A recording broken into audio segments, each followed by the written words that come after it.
నువ్వేంటి ఇంకా ఫంక్షన్ మీద ఆశలు పెట్టుకున్నావా? అది కాదు అర్జున్, శిశిరకి ఆ ఫంక్షన్లో నేనుండాలని ఆశ. ఇదంతా అవసరమో నీకు చెప్పు? అయినా ఇదంతా చూస్తుంటే పంతం కోసం అన్నట్టుగా ఉంది. అరే నాకెందుకు పంతం? నాకు కావాల్సింది శిశిర క్షేమం. ఆ క్షేమాలేవో ఆమె భర్తనే చేసుకొని అతని చావు అతను చేస్తాడు. నీకు అవసరమా? కనీసం సీమంతానికి చీరైనా పంపిస్తాను అర్జున్. నువ్వు మారవు, వాళ్ళు మారరు. మధ్యలో మేము నలిగిపోతున్నాం. అయినా భవానీని ఇంటికి తీసుకురాకుండా ఇంకా ఎందుకు అక్కడే ఉంచావు?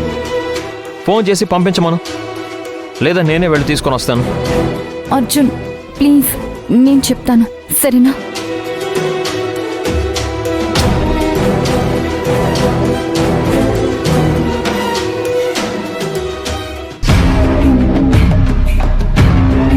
గురుజీ, మీరు చెప్పినట్టుగా చీర, పసుపు, కుంకుమలు అన్నీ తెచ్చాను. మిమ్మల్ని కలుద్దామనే బయలుదేరాను. మీరు చేయాల్సింది చేసి నాకివ్వండి.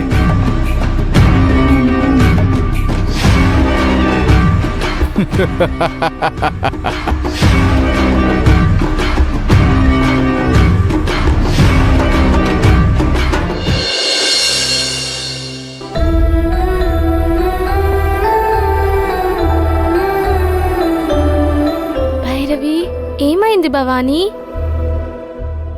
చాలా అయింది. శిశిర పిన్నిని మా ఇంటికి తీసుకెళ్తాము. దేనికి? మా ఇంట్లో సీమంతం చేయడానికి. కనీసం పట్టుమని ఒక 10,000 రూపాయల చీర పెట్టగలరా మీరు? మంచి మంచి ఏర్పాట్లు చేయగలరా? అద్దె కట్టుకోవడానికే తికాణా లేదు. పోయి ఎవడి పంచనో బతుకుతున్నారు.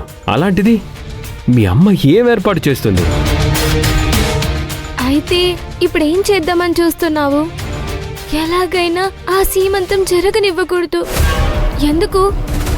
మనము చాతగాని వాళ్ళమంట.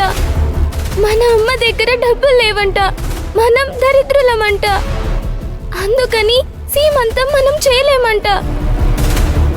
అమ్మని మనల్ని ఆది బాబాయ్ చాలా అవమానించాడు. నాకు బాగా కోపంగా ఉంది. బాబాయ్ మీద కోపం వస్తే సీమంతం ఎందుకు చెడగొట్టడం? అమ్మ చేద్దామనుకున్న సీమంతాన్ని బాబాయ్ చెడగొట్టాడు కదా. అవును, అది కరెక్టే. కానీ దానికోసం పిన్ని మంచి కోసం చేసే సీమంతాన్ని చెడగొట్టడం అవసరమా?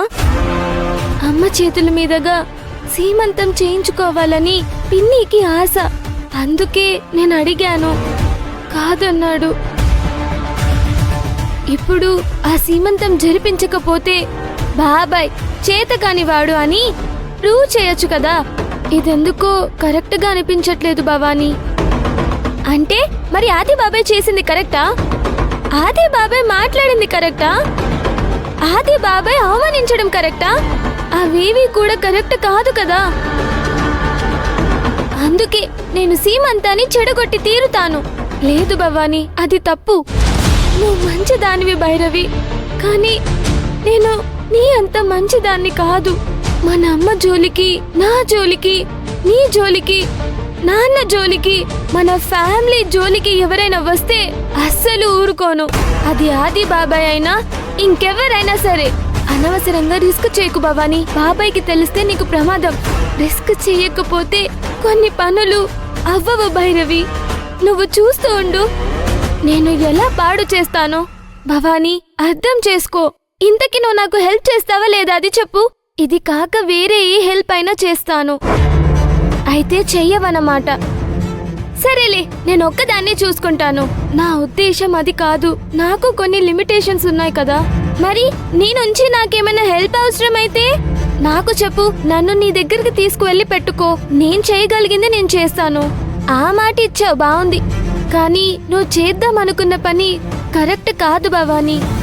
ఇదే కరెక్ట్. చూస్తూ ఉండు, బాబాయ్ని ఎలా దెబ్బ కొడతానో.